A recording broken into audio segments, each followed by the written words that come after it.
എൻ്റെ പ്രിയപ്പെട്ടവരെ, നിങ്ങളുടെ കുറവുകളെക്കുറിച്ചോർത്ത് നിങ്ങൾ സ്വയം പഴിചാരിക്കൊണ്ടിരിക്കുകയാണോ?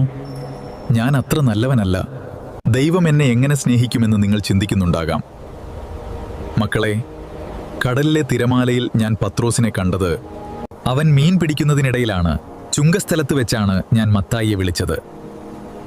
അവർ പൂർണ്ണതയുള്ളവരായിരുന്നതുകൊണ്ടല്ല ഞാൻ അവരെ തിരഞ്ഞെടുത്തത്, മറിച്ച് എൻ്റെ സ്നേഹത്തിന് അവരെ മാറ്റാൻ കഴിയുമെന്നതുകൊണ്ടാണ്.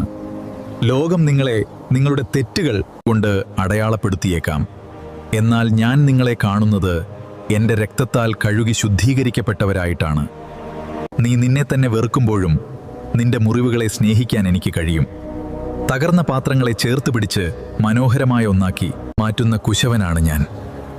നിന്റെ ഭൂതകാലം എന്തു തന്നെയായാലും എന്നിലേക്ക് വരിക. നിന്നെ വിധിക്കാനല്ല, നിനക്ക് പുതിയൊരു ജീവിതം നൽകാനാണ് ഞാൻ ആഗ്രഹിക്കുന്നത്.